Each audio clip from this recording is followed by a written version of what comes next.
Hey guys, it's Paul Ravella from ProPhysique.com. In today's video, we're just going to answer some questions.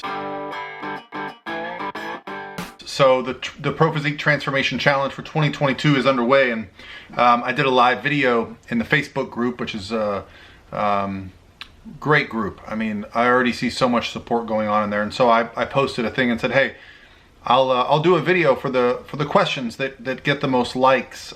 So I've gathered a couple questions up.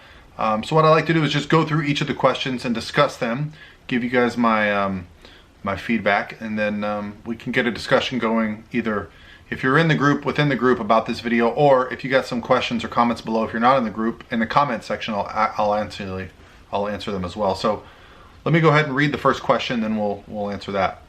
Does nutritional timing really matter that much? I've always heard that you're not supposed to eat fats like avocados or coconut oil with carbs after your workout window because it'll shuttle it right into your cells and store it. Is this a rule to live by or just a good idea? So nutritional timing matters, more importantly, the leaner you get. But it doesn't matter for the reasons that you mentioned. It matters more because you're going to start to notice a dip in performance in the gym when you have less body fat. Now, for most people, if you're above 12, 13% body fat, nutritional timing is not that important. The more important factor is your daily totals, okay? The idea that carbohydrates spike your insulin and therefore you should not eat fat is a misnomer. Why? Because you do not need insulin to store body fat from nutritional fats. A lot of people will say, well, if you spike insulin, that's how you store body fat from carbohydrates. But this again is a misnomer. Why? Because insulin is actually anabolic. Insulin does not shuttle things only to fat cells. It also shuttles them to your muscles. So if this is the case, what should you focus on? Well, you should focus on your daily totals, okay? Our body is always storing body fat and always breaking it down. Therefore, it is the net balance over a 24-hour window that matters, not what you're doing in a one meal, okay? Yes, your body might store a little bit of body fat in one meal, but if the next few hours go by and you haven't stored any body fat, guess what? You're burning that fat up. So it's about how much nutrition you're taking in on a daily basis. There is a minimum amount of fats that I find is kind of effective per meal. You know, fat aids in digestion. So even when you're eating carbohydrates, you should be having some fat with your meals. The research I've seen shows that about 8 grams of fat per meal can make a meal more anabolic. But again, if you're focused on your daily protein goals, like 150 protein, 150 carb, and 50 fat, how you break that up is far secondary, okay? You see people that do one meal a day, you see people that do fasting and they lose weight. They don't lose weight because they're doing one meal a day or because they're fasting. It's because it's their calorie restriction, okay? They're actually finding a way to restrict calories. Great question by David. Keith asked, what is your definition of transformation? Major fat loss, cut diet with abs, or raging roids? It's all over the place. Well, my definition is not all over the place, okay? What we're looking for in the Transformation Challenge, and I'm not a judge, but what we're looking for with the Transformation Challenge is people that make the biggest transformation. So, does that mean you need to have abs? Well, if you start off relatively lean and you transform your body, you're probably gonna see a visual change. Guys, I come from a world of natural bodybuilding. I wanna see people that change their body for the better, okay? It's about what you yourself are able to accomplish in 90 days. The reason I call it a transformation challenge is because we're changing our lives. If you guys haven't heard the story, the reason I do this challenge is because the first time I decided to do a bodybuilding competition, what happened to me was my life was forever changed, okay? I started accomplishing a lot of the things in my life that I set out to because I learned how to do things like time management, how to make myself a priority. This is what I'm looking for you guys. For 90 days to be locked in on a goal, but over those 90 days, as you're transforming and as you're changing, and obviously we're looking for improvements in body composition, less fat, more muscle.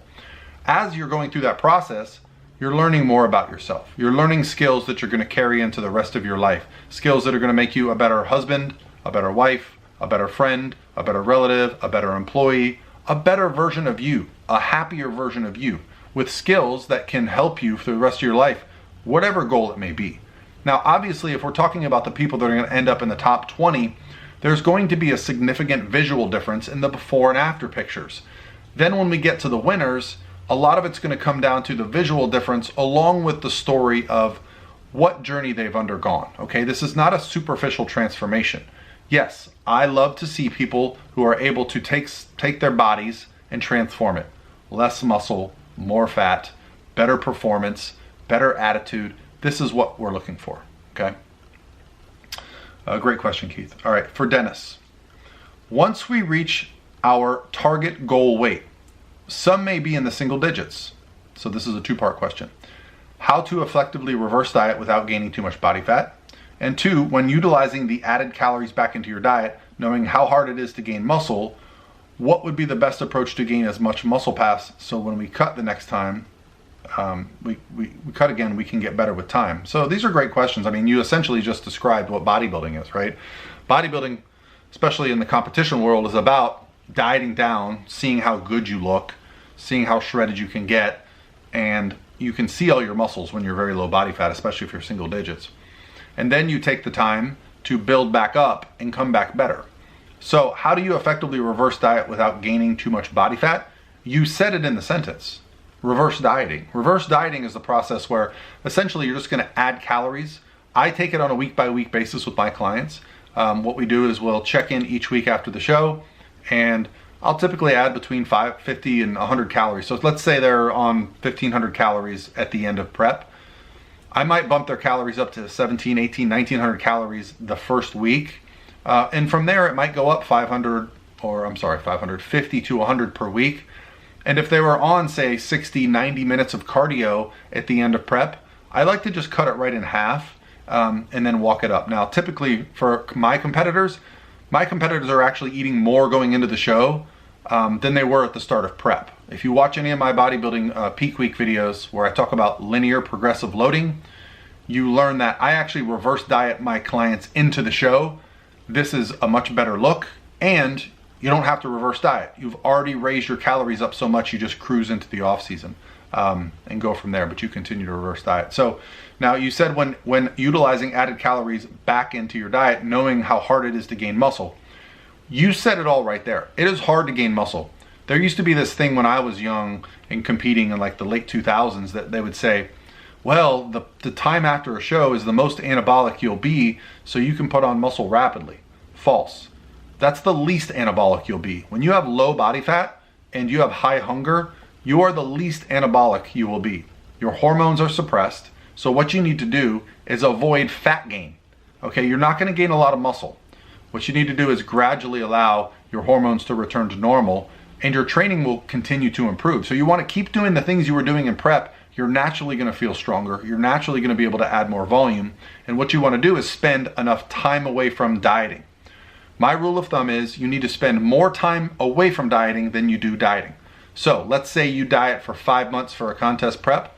I would suggest spending maybe a full year before you diet again. That doesn't mean 5 months off. That means a full year before you diet again. That way you know you've had time to add tissue to your body. Building muscle takes time. Adding fat doesn't really take that much time. Another great question, Dennis. Ian had a question. Is it crucial to eat all your macros every day, even if you're not hungry or full? You know, this question applies to me right now for quite a few reasons. I got sick last week, and I had been dieting for a couple weeks, and I had already noticed that my hunger was starting to pick up. If you guys noticed, I've gotten leaner since I started the Transformation Challenge, quite a bit actually, and I was starting to get hungry. But I got sick. I got a stomach virus, and I have no hunger right now. I'm eating well below my calories, but I'm listening to my body. So I would say if you're not hungry and you're feeling full, don't force feed, okay? You can definitely allow that to come naturally. I would focus mostly on getting your protein in. And you might learn that perhaps just by changing your diet to focusing more on protein, which is the most satiating macronutrient, you can actually get away with eating fewer calories. So that's a good way to restrict calories, is by changing your macronutrient ratios. And the last question is by Susanna. How often should we be adjusting meal plans? For example, if I lose 8 pounds in 1 month, do I need to adjust macros calories based on my smaller size? So my rule of thumb as a coach is I check in weekly with my clients.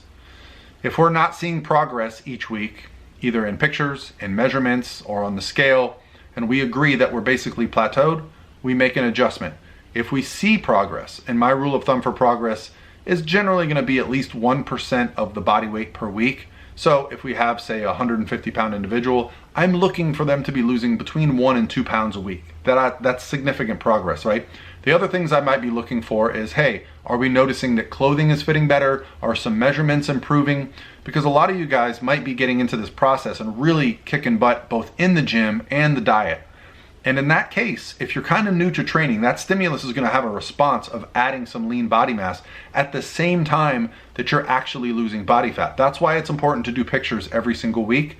That's why it's important to do measurements every single week. And I promise you, the scale, sometimes you're going to see big fluctuations. Sometimes it's not going to move that much. But if you base all your decisions on the scale, it's not going to be good. You're going to feel like, man, I'm working so hard, but the scale's not moving.